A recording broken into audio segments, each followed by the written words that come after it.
Well, good evening. Welcome to the 12-Man podcast, live on Facebook and all the good places you listen to your podcasts, all the usual places. You've got me, Steve Jackson. I'm in the main chair, as usual. We've got Mr. John Donovan with me. Evening, John Don. Good evening. Evening, fellas. All right? Yeah, we're doing good. We're doing good. We're blessed by two really good guests this week. I don't know which way to announce them because they're both as good as each other. I'll start with the more regular one. Friend of the podcast, Mr. Dom Shaw, who will be giving us the insight on Sunderland a bit later. Right for the Northern Echo. All right, Dom? Hello, mate. How are you doing? Thanks for having me. No, thank you very much for coming on. And first time on, hopefully this is the first of many, but book writer, massive Borough fan, Phil Spencer was with us. How are you doing, Phil? Yes, not too bad, thank you. Not too bad at all. Thank you very much for having me on.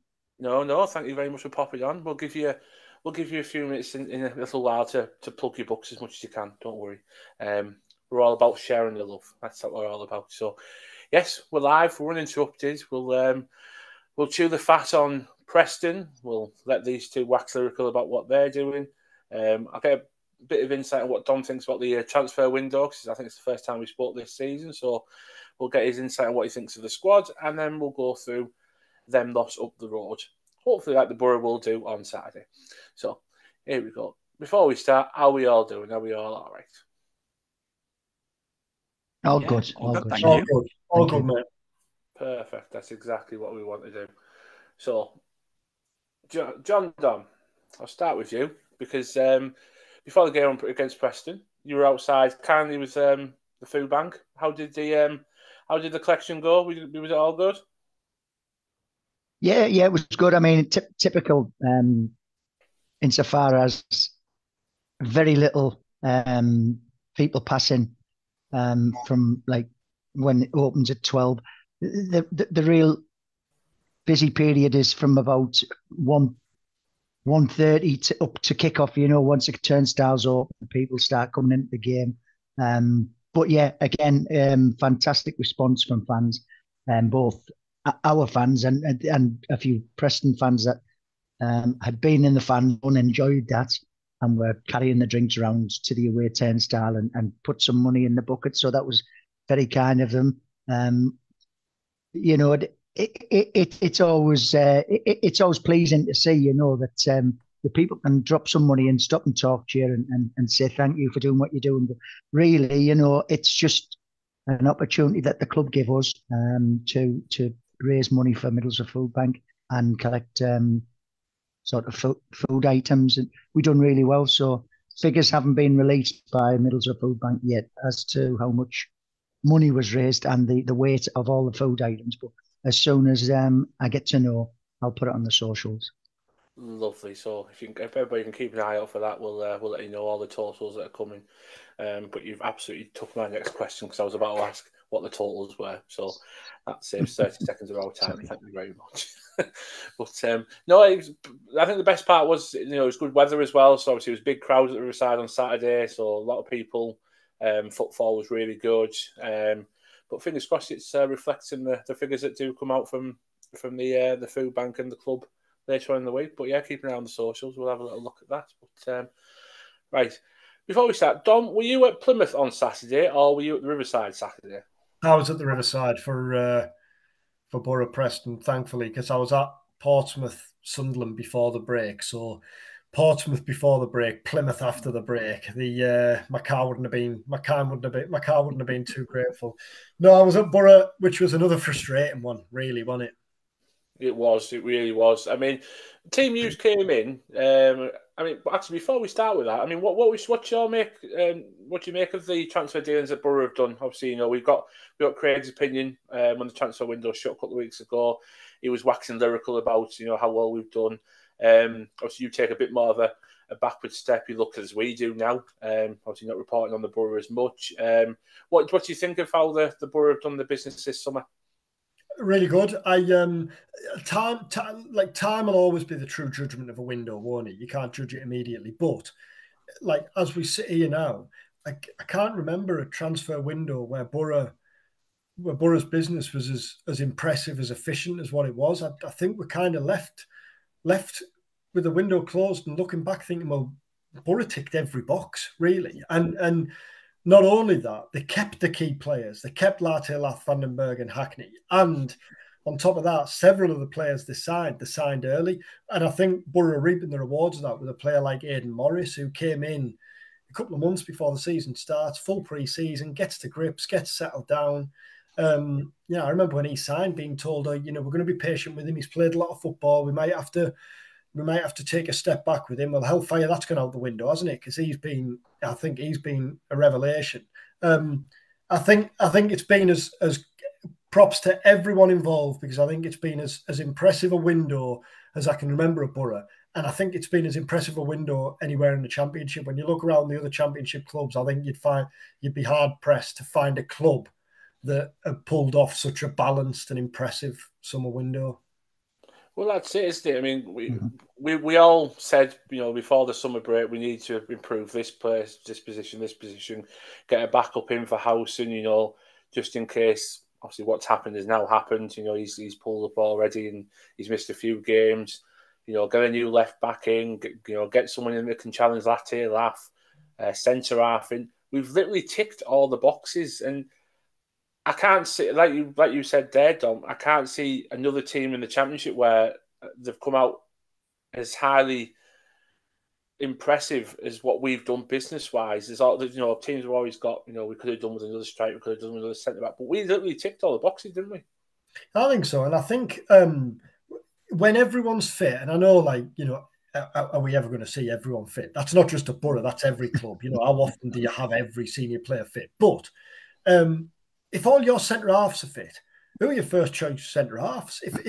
If all the forwards are fit, then who on earth plays in those three positions behind Latte Lath? I mean, I'm sure we'll talk about Conway. I think Conway's already gone a long way to nailing down that number 10 spot. But yeah, the competition for place, I think there's going to be some fascinating battles to play out in the weeks and months ahead. And do you think that helps Carrick? Obviously, gives him a bit more confidence, because I mean, there was times last year he was looking at the bench and with all the respect, any one of us could have sat on the bench. So with that lacking in numbers, they were really desperate at times. But it gives Michael the options. But does it also put a little bit of pressure on him that he's got to deliver something this season? All the fans, all the leagues looking at us now, and we're predicted to be in at least the top 6 this season. Is he going to start feeling that a little bit? I think there is expectation, but I think Carrick would welcome that. And let's be honest, Borough haven't shied away from the fact promotion's the aim this season. Michael Carrick said it, Kieran Scott said it, everyone knows it. By keeping players and turning away bids for Emmanuel Latte, Steve Gibson said it as well, hasn't he? I think the challenge for Carrick, it's probably kind of a man management challenge, really. How do you keep everyone happy? And he touched on that himself. That's where you kind of got to put an arm around the shoulder of players, juggle your squad, balance things out. But I just think, I know it didn't work out because Borough didn't win the game on Saturday. But when you look at the players who we brought on and who he was able to bring on and compare that with some of the benches last season, with no disrespect to the lads who were on the bench, obviously. A lot of them were young lads who I'm sure will go on to have brilliant careers. But the kids, aren't they, at this stage? It's a big ask for them to go on and win a game in the Championship. I think when you turn that bench now, it's exciting for Carrick. It must be terrifying for opposition bosses. Paul Warne said it. I was at Derby earlier this season, and Paul Warne said, I looked across at the bench and you've got 4 million player here, 3 million player here, like a player who 3 or 4 Championship clubs are after here. It's I think that bench and that depth is going to be decisive for Borough this season. Yeah, I think one thing. It was. Go on.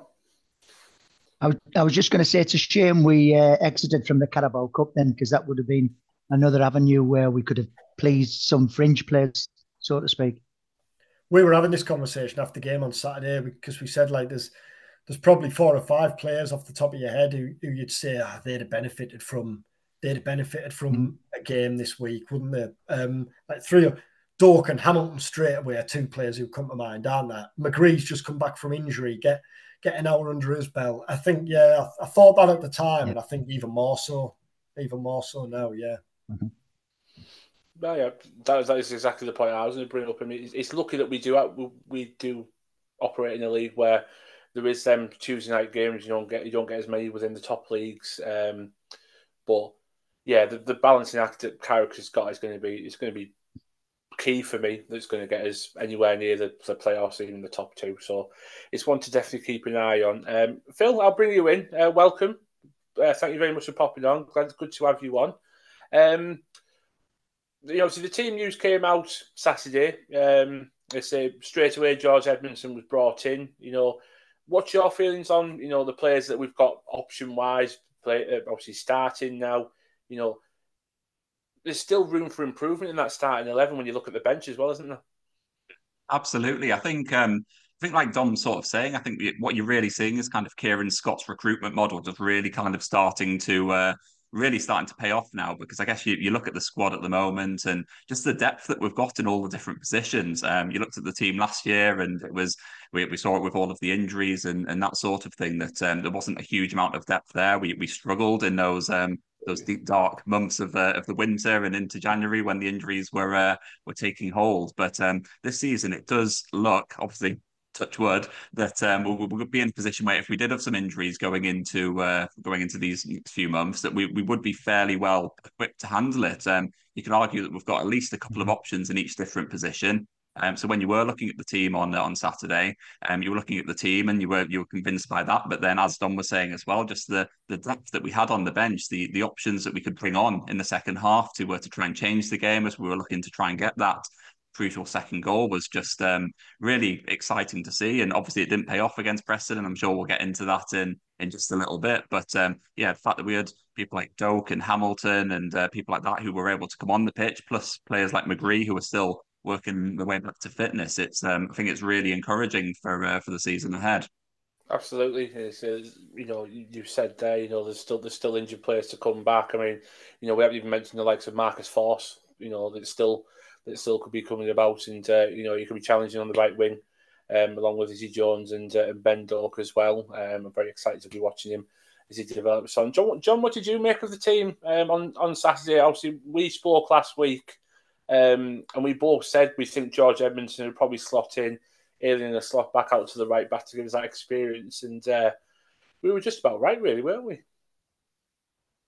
Yeah, I think so, because we also said that we didn't think Carrick would start with Ben Doak. Thought it was too early. But yeah, we called Edmondson right. I think the only surprise for me was not seeing Morris, but obviously the club made a decision that the travelling and the games that he had might have been too much for him. So Barlaser was in instead. So that was the only real surprise in the starting 11 for me.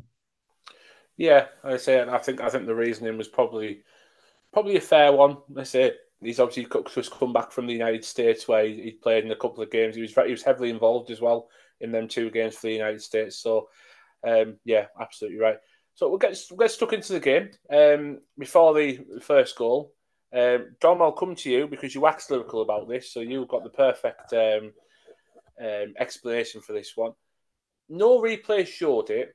I definitely saw it. We all saw it that we were there. Should we have had a penalty within the first few minutes? It looked like from where we were stood in the North Stand, Tommy Conway got wiped out by Freddie Woodman. Yeah, my instinctive reaction was nailed on penalties, and I looked straight down at Carrick, and he seemed the same. He seemed gobsmacked that it hadn't been given. Then the replay, what I did notice straight away was the referee looked straight at immediately looked at his assistant on the right. And then the replays, first of all, when I was watching the replay, we only saw the replay a couple of times. The first thing I looked at was the ref, and he couldn't see. I can't remember which player it was. I think it was a player from each team. He'd kind of moved round to the right as Conway had kind of cut in the other way, and he was clearly blinded by it, which is why he looked at his assistant, who didn't flag. So I only actually saw the incident on the replay close up once. It didn't look like a penalty on the replay, which looked fair enough. But then you think, well, if it's not a penalty, then why aren't you booking him for diving? But then if the ref hasn't seen it, which looked to be the case, then that is why he hasn't booked him for diving. And like, did the assistant know? It's one of them, isn't it? Like, it was, if the assistant isn't sure, then you don't give it, do you? I thought, having watched it back, and I haven't seen it since, like you say, because the only highlights I've seen watched back since, didn't show it. But my feeling, having watched it at the time, was that it wasn't a penalty. Conway was electric in those first 20 minutes again, though, wasn't he? By the way, I mean, never looked like missing that goal. I know we're going to get onto it now, but the minute he went through, he never looked like missing, did he? Well, you're absolutely right. I mean, we'll get stuck in the goal. As soon as the ball went through from Ayling, Phil, I'll come to you. The ball came through from Ayling. As soon as he got past his last man, you always have a feeling with some players when they're in on goal, you think they're never ever in a million years going to miss that. And I just had that feeling on Saturday. As soon as you got one-on-one with Woodman, you just felt straight away he's going to put the ball in the back of the net, and he did exactly that. Absolutely, yeah. It was as you said, it was. I was the same. I was watching from the East Stand, and it's very much the same. First of all, it was a really intelligent run that he made. He just found himself in acres of space, and he was able to show a great turn of pace to kind of break clear and then get through into the penalty area. And then when he did get there, like you said, he never looked like missing. I think it was just the conviction of the run. He's clearly a confident lad. He's already got his first goal for the club. And he just showed no hesitation. Often you kind of find players that get in there, they're kind of adjusting the feet, thinking, oh, do I go around the goalkeeper? Do I do this? And he was just like, no, I'm just going to put my foot through it, low and hard, straight into the back of the net, no messing around. And it was exactly what he needed, and exactly what the fans needed as well. Because as we mentioned after the penalty debacle, it was it was good to just find the back of the net and then get that goal scored. Well, absolutely, you hit the nail on the head there. He never looked like missing. He looked so confident. And John Don, we spoke last season when Latte Laugh come into the team. There was them first few games where he kind of rushed his chances. He took a touch too many, or he lashed at the ball. But it just showed, the lad's got experience in the Championship. He knew exactly what to do. And even though he's only young still, he just had no doubt that he was going to put the ball exactly where it went and put us 1-0 up. Yeah, I think the difference was that he was in control of the ball all the time, and he set it up. He set it up to finish perfectly for him. Like you say, last season, Latte was the ball was bobbling away from him, or he knocked it too long, and the keeper was able to come out and make a challenge when the one-on-one presented itself. But there was no chance of that. Like you say, an experienced player in the Championship, and you could tell he knows where the goal is. He's lightning quick, and he finished it really well. He did. It was just pure goal scoring, panache, I suppose. He had everything about it. He knew exactly what he was going to do with it. Don't smile at me. That's a good word, that. But it was just. Okay. It just had everything about him. I suppose that's why you pay the money, isn't it? You pay the money for goals like that because he's going to put it away when you want him to, and. It just reminded me of. I know he didn't do it much for us, but when Jordan Rhodes used to get in on goal 1-on-1, and you just had absolutely no doubt, especially for Blackburn, he was going to finish it. Unfortunately, never got really a chance for us, but unbelievable start of the game, and it was just well deserved as well, wasn't it? It was just we were so quick out the blocks, and Preston didn't know what to do, and it just took a bit of twigging from Paul Heckingbottom to really get back in. And unfortunately, Dom, they did exactly that. But I had a real problem with this goal. Who was watching? I can't remember who scored. Forgive me on that. But the lad who wandered in the box. There you go. See, John Don knows. I was too busy kicking off because the guy wandered 30 yards into the box, and I thought, who's watching him? Like everybody's looking at each other saying, "Whose man's that?" But for me, I'll get all your opinions on this one, but. Surely, if you're in either Hackney or your Barlassie, you should be tracking him, shouldn't you? Yeah, that was for and Portsmouth and Derby. You could easily make a case for Borough having 15 points now, couldn't you? Yeah. And when you look at those Portsmouth and Derby games, the goals there. I mean, obviously the Derby one, then the Portsmouth mistake and the mix-up for their second goal. But that one on Saturday was so avoidable as well, wasn't it? Initially giving away possession, then not stopping the cross on the right.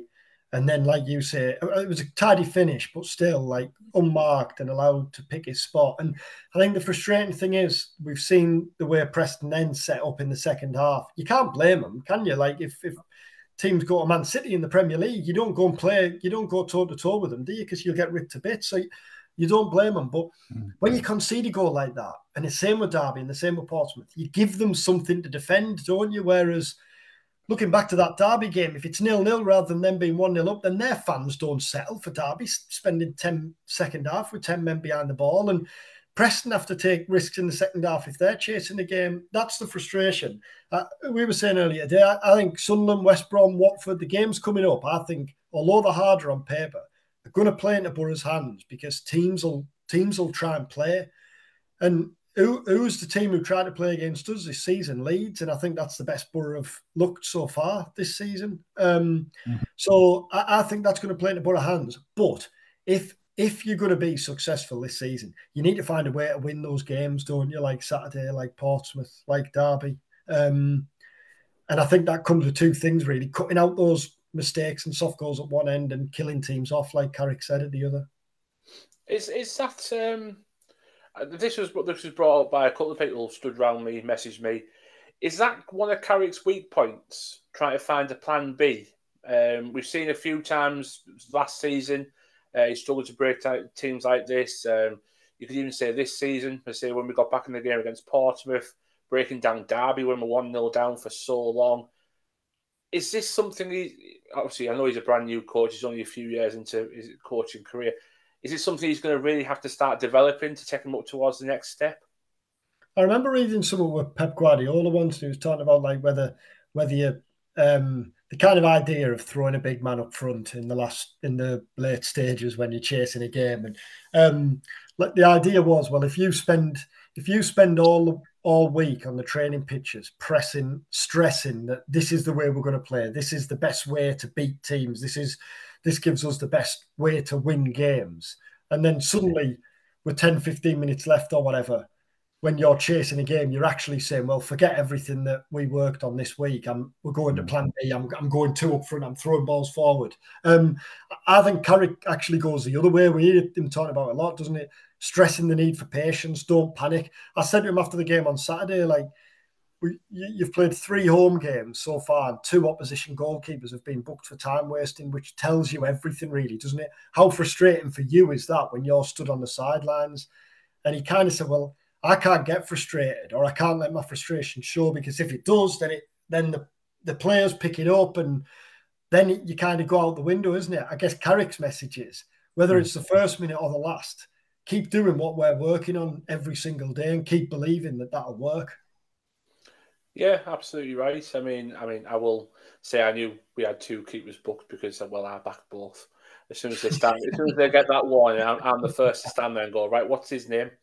And I get straight on my phone and I don't mess about and I'm straight in. And it's frustrating though, that, isn't it? Because you know how often's a second yellow going to come for time wasting.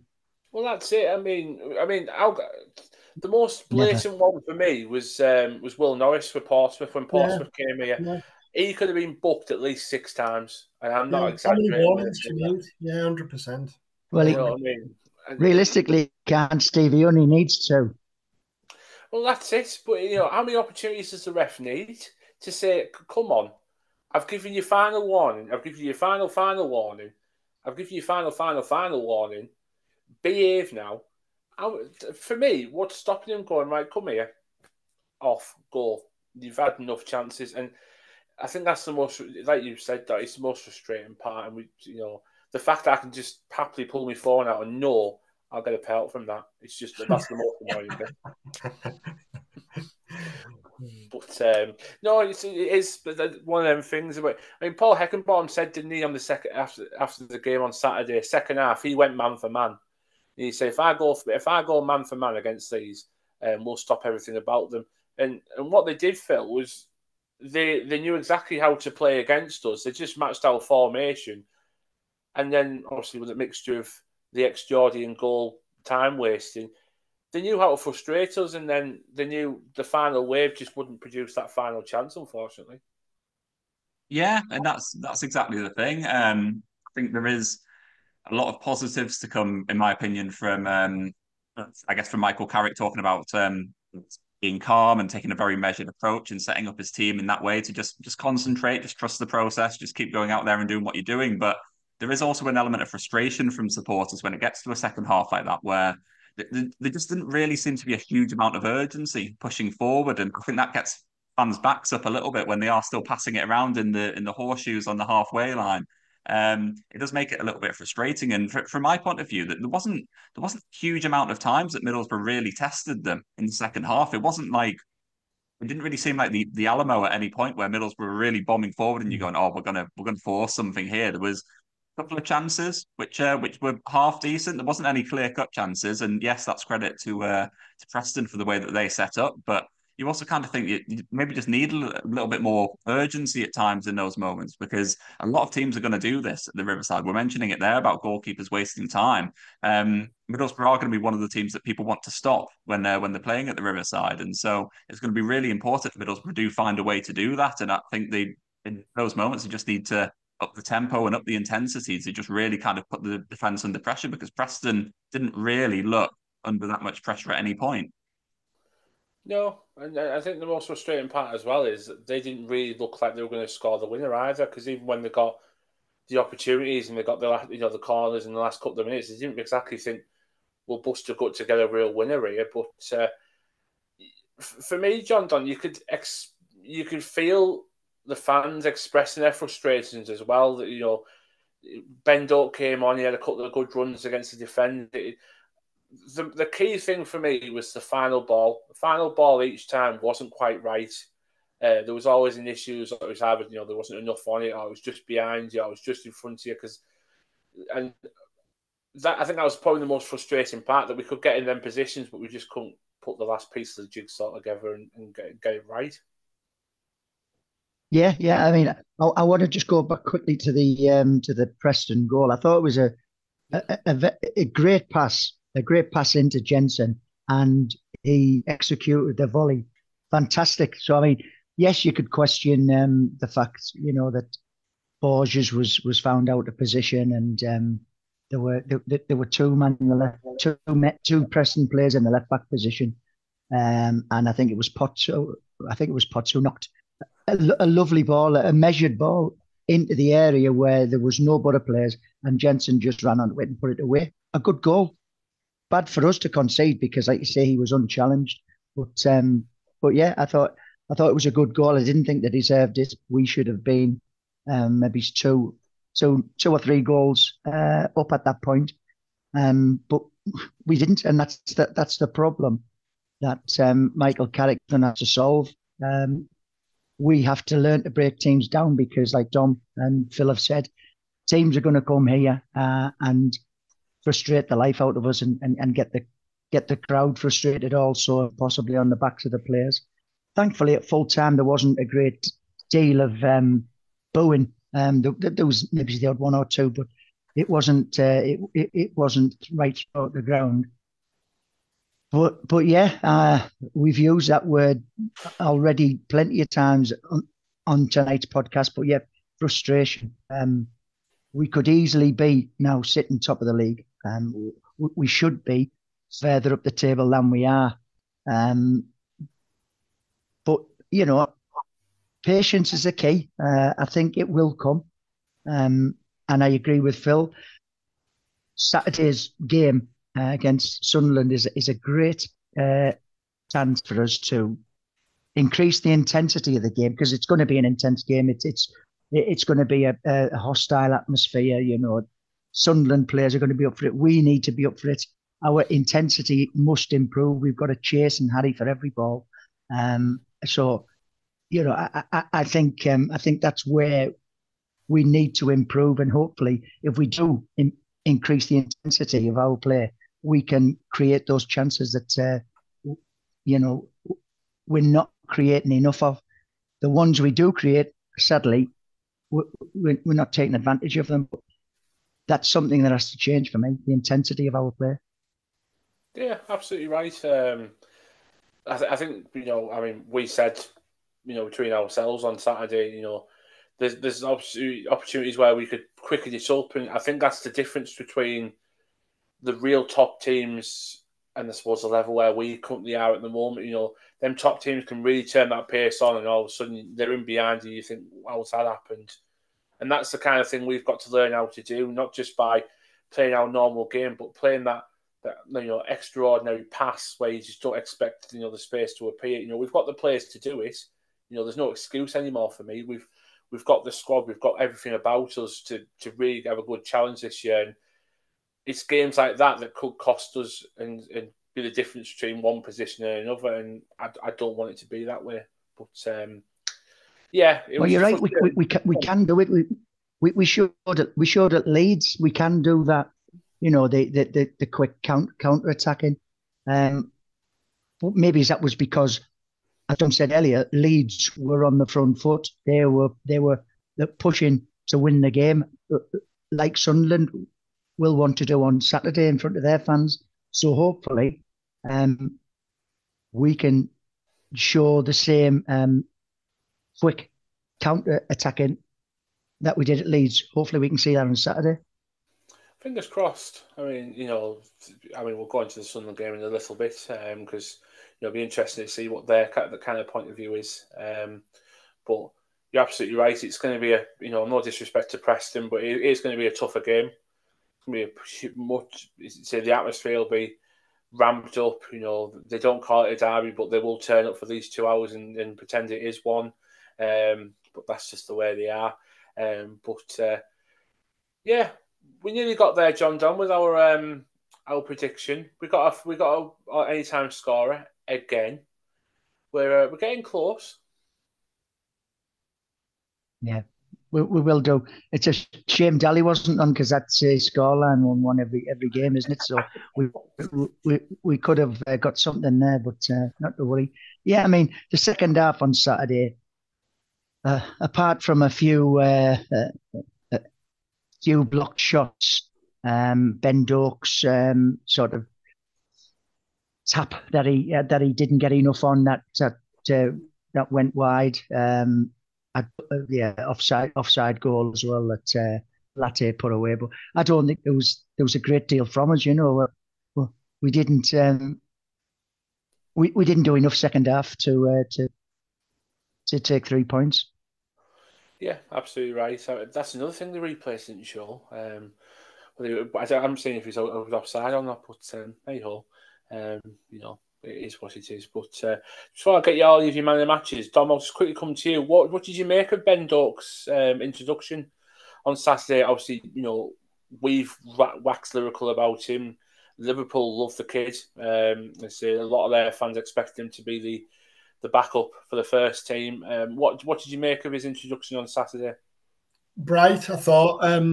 Considering he'd trained 3 days with the lads, considering he'd signed on the Friday and then went away on international duty. I like what I hear about him. I like his confidence and character. I don't know whether you'd seen that stuff what John McGinn had said, where when the Scotland squad got together and they were looking back on the Euros and Doak walks in and says, "You might have done better if I'd have been fit." I like that chirpy little confidence that he's got about him. And they're really excited about him at Borough. I think the kind of jumped at the chance to... Well, I think the fact that they jumped at the chance to sign him tells you everything, really, because Borough didn't need a right winger, really, did they? When you consider Jones, you've got Force back in training. Hamilton was signed as a right winger, although he's played most of his football off the left so far. But I think it was seen as one of those opportunities that was too good to turn down. Once again, as was the case for several signings this summer, Borough beat other clubs to the signing of Doak. I think that's telling as well that Doak wanted to come to Borough. I think he might find himself in the team sooner rather than later. He looked like a player in a hurry, didn't he, on Saturday? But in terms of man of the match, I thought Conway was really good again. As I said at the start, I just think he's a nailed on starter now already. It's interesting that he's been playing number 10, isn't he? Because I didn't see that coming when he signed, but I think he looks at home there. I don't know what you lads think. I think he looks comfortable and at home there. No, I think you're absolutely right. I think he looks comfortable. I think the freedom and expression, he can do whatever he wants in that kind of position. He make the runs that he wants to do, and he's got the protection of the two lads behind him as well, just to if anything does go wrong, they're there to kind of hoover up whatever mess he creates. But I mean, I'll come to you, Phil. Obviously, who was your man of the match? I mean, your opinion on Conway's position as well.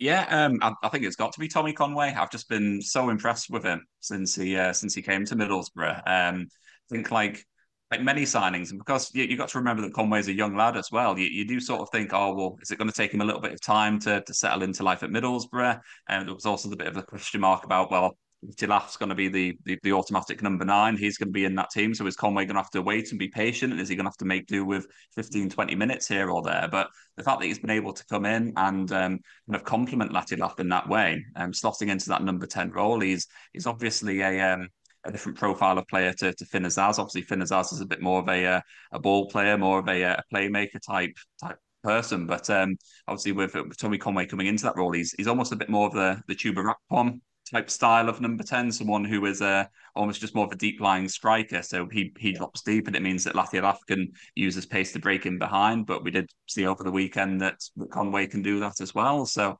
I think, yeah, it's been really, really encouraging for him. The fact that he can clearly play in a couple of different positions, and the fact that he's got a couple of goals early on.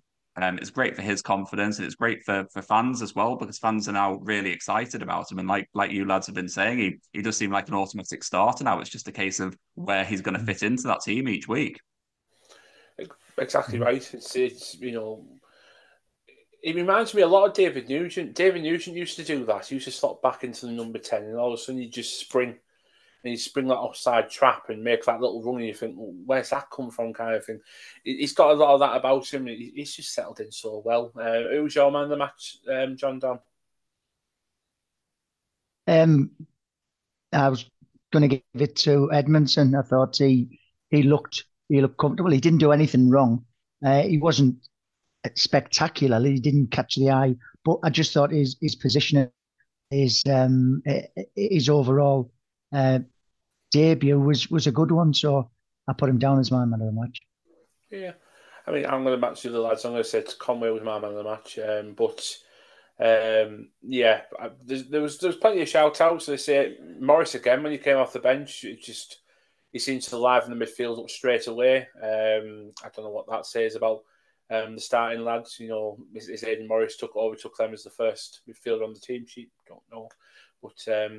Yeah, I thought Tommy Conway was just so bright, and he was alert, and he was ready for anything that came towards him. Yeah, he had the beating of the defender every time he went 1-on-1 with him.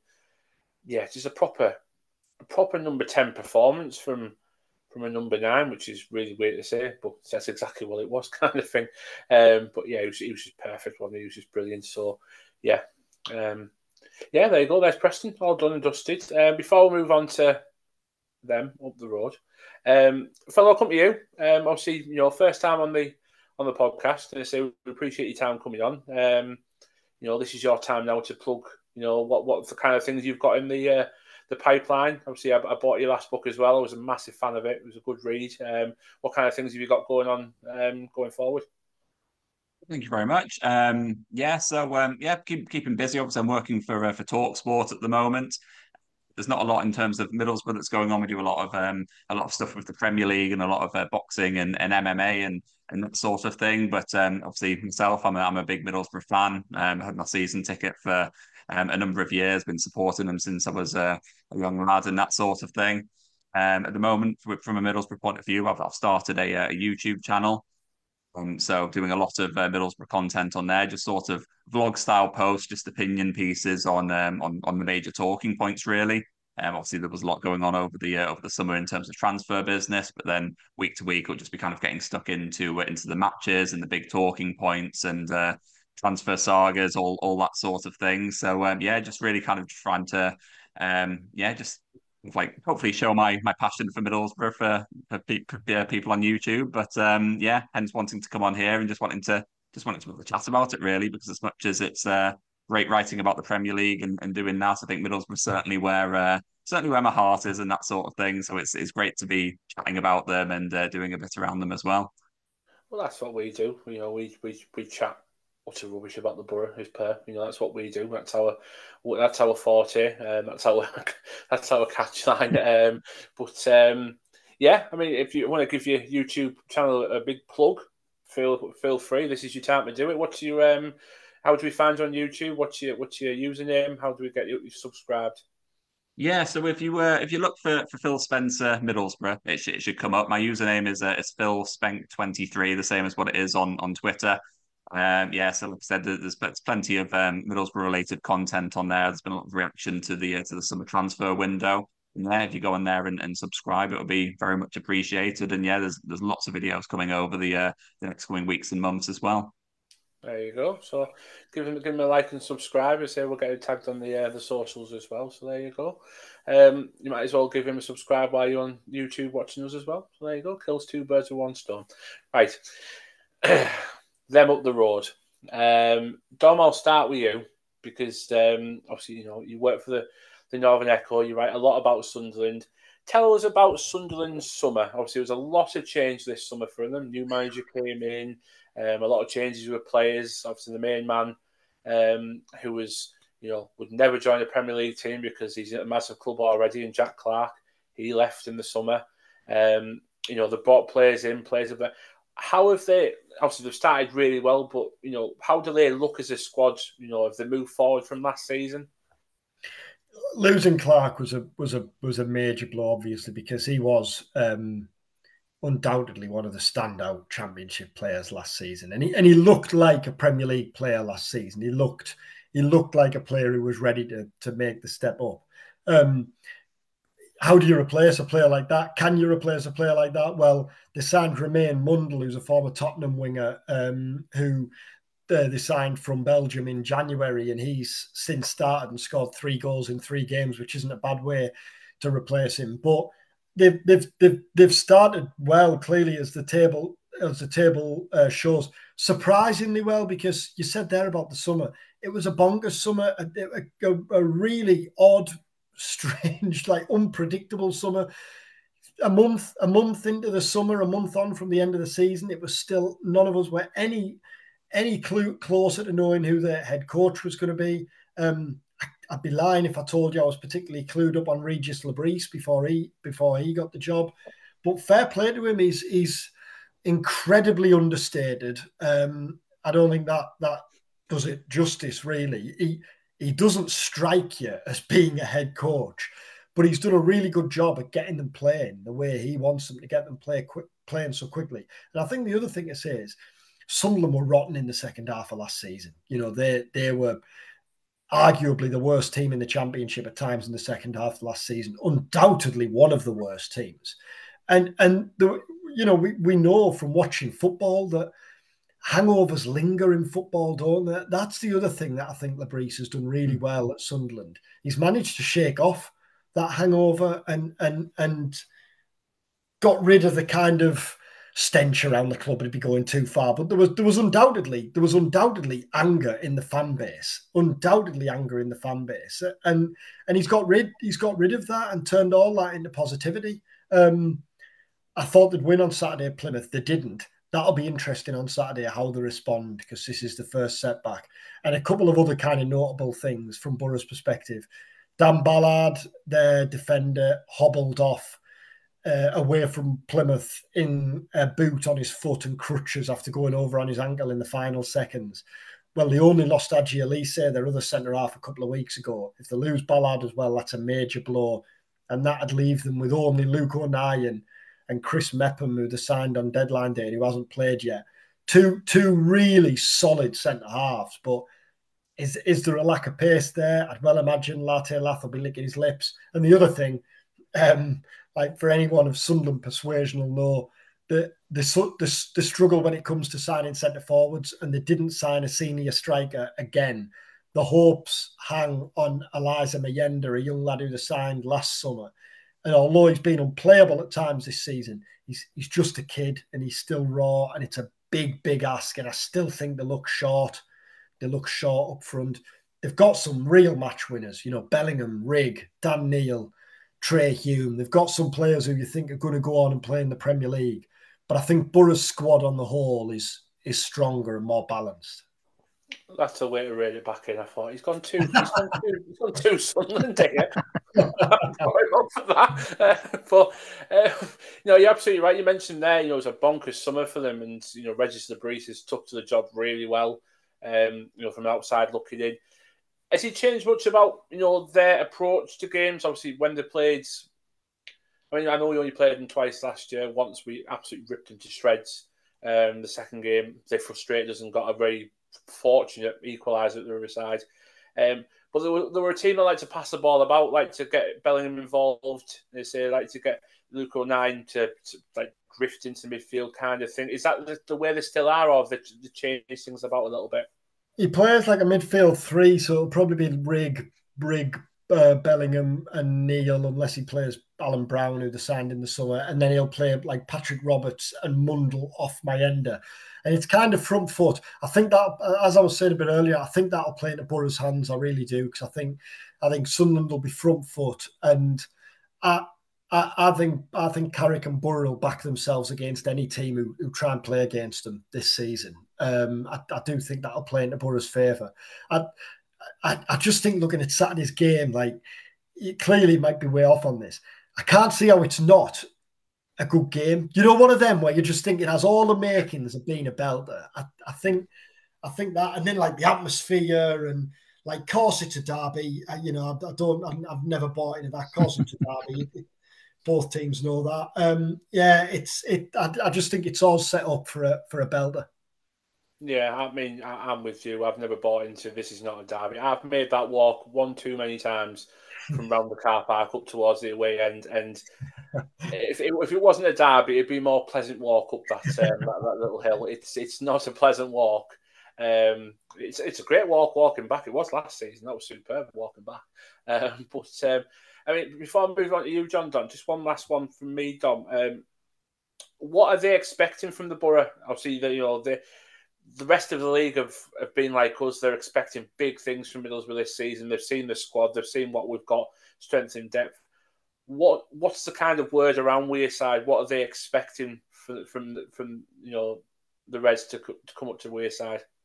I think the same as kind of everyone you speak to. Every club, kind of before games, you speak to the kind of opposition reporters. So I was talking to the guy who covers George, who covers Preston last week, and he was saying, like, from the outside looking in, the squad looks really strong, good, exciting head coach, and dangerous players dotted around. You looked at Sunderland last year and thought, if we can keep Jack Clarke quiet, Patrick Roberts was off some. If we can keep Jack Clarke quiet, we'll probably fancy our chances. I think with Borough this season, you look and think, well, if you can keep Latte Lath quiet, yeah, but then there's Tommy Conway, and then there's the threats from the flanks, and Aidan Morris is pulling the strings. So I think kind of like everyone from the outside looking in, really, as I said there, the feels like there's a balance to Borough's squad this season, doesn't there? I think it's as strong and as balanced a Borough squad as I can remember in the Championship. Everyone from when you speak to a Borough behind the scenes in the summer was saying everyone was pulling in the same directions, and I think that shows. And I think the difference between Borough and Sunderland is there's still maybe a little bit of naivety about Sunderland. It's still a very young team, and a manager who's still getting to grips with life in the Championship. As I say, he's done really well so far. Whereas Borough, to be fair, they've paid the price for naivety at times themselves in the early weeks of the season, doesn't it? But I don't know. It feels like there's a bit of maturity to the Borough squad, I think. I think there's a balance, isn't there, between the young lads, but then Matt Clark, George Edmondson, who I agree with John, I thought was really good on Saturday, and we spoke to him afterwards, and he seems a really good character as well. Yeah, I keep saying the word, but I think there's a balance there that stands Borough in good stead. Yeah, absolutely. I think that's probably a good way to put it. We have got that balance where we have got, a few up and coming players coming through that are still raw, still energetic, still want to get stuck in, but we still have the level heads, the mature heads, like you said, Matt Clark, George Edmondson. You look at the bench, we've got Johnny Howson, that's about. He's obviously, he said to us last season he's looking to do his coaching badges, so he'll be getting more involved in that side of things. But I mean, you heard him there, John. A young lad that'll get stuck, that Matt Clark can get stuck into. Latte Lath can run at two centre backs. We could have another field day here, couldn't we? Yeah, hopefully it'd be great. Yeah, I don't know whether or not there'll be. I would think there'll be sort of changes to the starting 11 from what we saw on Saturday. I mean, Dom, you can maybe update us on this. Did Was there any after effects from Aidan Morris because he took a hefty whack? I thought Preston were very physical, but Aidan Morris took a hell of a whack, didn't he? And he struggled about for a few minutes. Do you know if he's got anything that might prevent him starting on Saturday? I don't. We spoke to Carrick afterwards about injuries, but he didn't mention Morris. And I'll be honest, I didn't ask him direct on that. We asked more about like Vandenberg and Howson and their chances. I think the beauty with Morris is because he'd be a miss, wouldn't he, if he couldn't play? Oh yeah, absolutely. At least you've got a week there. Well, Carrick obviously Thursday will be speaking to the press, so not that he likes to give too much away on injuries, does he? But fingers crossed he'll come through. It'd be a big, as good as Edmondson was as well. It'd be a boost to get Vandenberg in as well, wouldn't it, for a game like that? Yeah. They had a good partnership to prove that towards the back end of last season. But yeah, I mean, I'm hopeful that it will be a good game, like you said, Dom. And if they're gonna come at us and maybe leave a few gaps that we can hopefully exploit, we can take advantage of the centre of their defence being weakened. So I'm hopeful of getting a positive result there. Yeah, absolutely. And Phil, I'll bring you in as well. John said there, there's several changes you could still make and we'd be, just as stronger, if not a little bit stronger than we are. Is there something you'd like to see Carrick do? Maybe change a couple of things? Is there, one or two you think, actually, I wouldn't mind seeing them more involved from the start? Yeah, I think as Don was kind of saying, it's going to be a game which is just going to be really open, in my opinion. I think both teams are going to go out there and both teams are going to be trying to win it. It's going to be polar opposite to playing Preston because both teams are going to be out there trying to do their bit. And that's ultimately what happened last season when Middlesbrough ran riot. And I think it's got the potential to go the same way. But at the same time, Sunderland do have the potential to cause us some real problems as well. So I think it's going to be a really interesting game to keep an eye on. I think Aidan Morris will be massive part of how Middlesbrough do on the weekend, in my opinion. I think he's got that bite in central midfield. He's maybe one of the only players probably across both teams who can really kind of take control of that midfield area, which could be a really important thing for Middlesbrough going into the game on Saturday. I think other than that, I think it's going to be a case of just really kind of utilising the space that's going to be on show.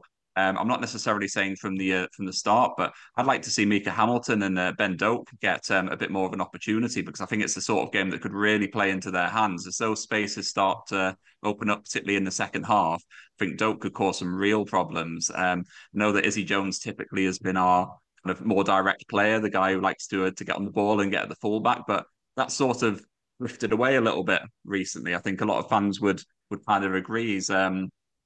He does do it on occasion. I'm not sure whether it's a deliberate thing in terms of it's being sort of coached out of him somewhat, and he's been coached into making the slightly safer choice, or whether he's just deciding to do it himself. But when Ben Doak came on against Preston, he was infinitely more direct than what Jones did, and I think it's something which could be really fruitful for Middlesbrough, and if he does get the opportunity to do so again. Yeah, absolutely right. I mean, you mentioned there. I mean, I'll come straight back to you on it. Are these players coming in, like Ben Doak, Micah Hamilton, is this now putting Jones at risk of potential of being shuffled out the starting 11? He hasn't had the best start of the season. There's been sparks where he's been absolutely unplayable at times. We've seen it over the years. He can really rip it. I mean, he did it at Sunderland last year. He absolutely tore Jack Clark when he had, which brought a big smile to my face when all they talked about was Jack Clark. And he slotted in that position, and Izzy Jones ran him right for 20 minutes. Is he at risk of losing that solid spot that he's always had in that right wing?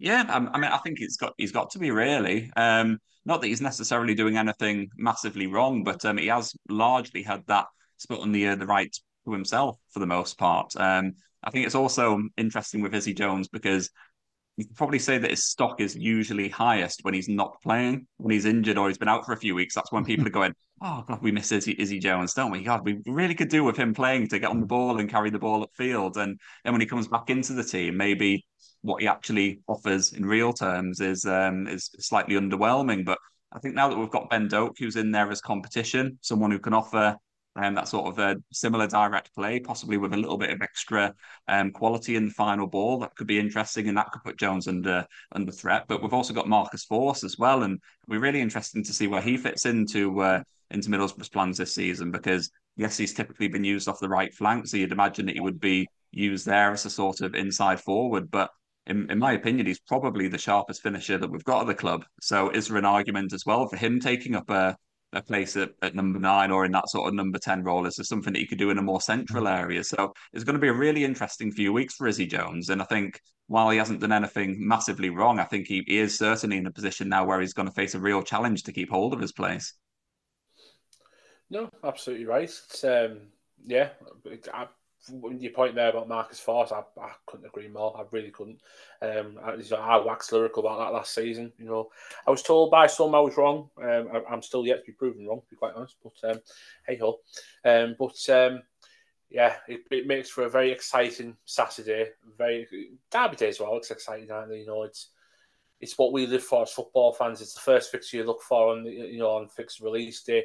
You know, when do we play Sunderland home and away kind of thing. You know, I'd say we'd look at when we play Newcastle on the way. We haven't played Newcastle in 16 years, so never mind. That excitement will come back. I'm sure it will. Right, John Don, I'll start with you. Hopefully, we'll get a bit of success with our charity bets this week. But I'll start with you. Prediction: anytime goal scorer. What are we going for? I'm going to go 2-1 Middlesbrough. Anytime goal scorer. I'll stick with Tommy Conway. He come up trumps for me Saturday, so I'm sure he's going to start. So I think he'll be my choice for anytime goal scorer. There you go. Dom, I'll come to you. I know you've got to be impartial with the job that you do, but take that hat off, put your Borough one on. Anytime goal scoring, a prediction for the full-time result. I like John, I'm swaying towards 2-1 Borough. And I will go with Matt Clark again. He almost scored again, didn't he, on Saturday? That'd have been 3-3. So I'll go 2-1 Clark anytime. No problem. Yeah, Phil? I think he got a bit riled at Tommy Conway taking the top goal scorer spot off him. So yeah, he was determined to get back. Yeah. I know. There's an argument, isn't there? He may be there or thereabouts if we start even in the goals about. But it's always good to have a goal scoring centre back. We've always wanted one. So Phil, I'll come to you. Yeah, I think as we're kind of saying, I do think the Middlesbrough are going to have a good afternoon on Saturday. I think Sunderland will cause a lot of problems, but I think for my final score, I'd probably predict 3-1 to Middlesbrough. I think Middlesbrough have the potential to cause some real problems for Sunderland, and I think Sunderland could cause those problems as well. But I think, as I mentioned before, with Aidan Morris in midfield, I do think that we might have the ability to maybe just control the game slightly better with what Sunderland do. In terms of my anytime goal scorer, I'm going to go with Emmanuel Latilas. I think the fact that there'll be a little bit more space in and around the penalty area and in and around the centre backs could be beneficial for him. Obviously, I don't think he's scored since the opening game of the season, so I think it'll be great for him, and I think it'll be great for Middlesbrough if he could find the back of the net just to end that rather minor goal drought that he's on at the moment. And I think if he can get a goal, then hopefully he can go on a bit of a scoring streak in the weeks that follow. Yeah, fingers crossed. I mean, I fully blame his agent for his lack of goals so far. But that's another story. Right, this one down, John Don. 4-2 Borough. It's going to be an open game. It's going to be a really open game. Back and forth. I just think we've got way too much for him. It's another one that could be getting clipped all over the shop. But hey ho. 4-2 Borough, and I fancy. He loved the jip he got last season, and I could see it in his face, and I fancy it back. Hayden Hackney. Hayden Hackney loved the abuse he got when he stood in them corners, giving it the big one. Him and Dale Fry. I think he'll do another one, and he'll start stage by light again. Right, they're all written down. Let's hope we can get one right. We haven't got one right this season yet. We've been close on a couple of occasions, but hopefully against Sunderland, we've all predicted a win, and one of us will get the scoreline and the anytime goal scorer. Fingers crossed. Exactly. So if people listening, if you really want to put 1-0 Sunderland because we've just done that, then yeah, feel free, just to cover all bases. But yeah, I really do fancy we'll get stuck into them on Saturday, and yeah, we'll have a good go at it. But and just like that, we're all done, all finished. John Don, have fun Saturday. Don't miss me too much. I say I won't be on next week, so yeah, have a little look out for the socials and stuff, and say they'll keep you all updated. I'll be gone for a couple of weeks. I'll see you in a couple of weeks to tell you what jumping around the strip on Magaluf was like when we beat Sunderland 4-2. I'll tell you all about that. But yeah, have a good day on Saturday, John. They say, bring them points back. If you don't have any points, don't come back. Dom, always a pleasure to speak to you, my friend. I'd say enjoy reporting on Saturday, but you've got to be kind of biased on what you report on. So yeah, I hope it's a bit of misery for you. I never mind that, mate. I've just booked for 27 of us for my stag next year to go to Magaluf. So you'll have to report back and let me know what that strip's like once you've once once I peel myself off it, yes, I'll definitely yeah. Yes, I'll definitely report back. I'll do my best Judith Chalmers wish you any. No, thanks for having me, mate. As ever, really enjoyed that. Cheers. Always a pleasure, John. And Phil, thank you very much for popping on. Yeah, thank you. Good luck with everything you're doing with Talk Sport, with your YouTube channel. And say, if you haven't been subscribing so far, get subscribed to it. They say it's on his Twitter page. We'll get it all tagged out, and we'll hopefully have you on again soon. Thank you very much for popping on. My pleasure. Thank you very much for having me. No, it's always been good. And more importantly than you three, thank you to you that listen. Thank you very much for liking, subscribing, commenting, anything you write to us, get involved with us. We'll have a bit of an update on the charity bet stuff and how we're going to get you guys involved as well. So, we talk goes to good money, goes to good places. So if we can help as many places as possible, that's what we'll try and do. So, yeah, and then John Don will see you next week. I won't. But yeah, enjoy Derby Day, enjoy match day. Just, yeah, sing the rat out for the lads. Up the borough, be seeing you. Up the borough. Cheers, stay, enjoy Magaluf.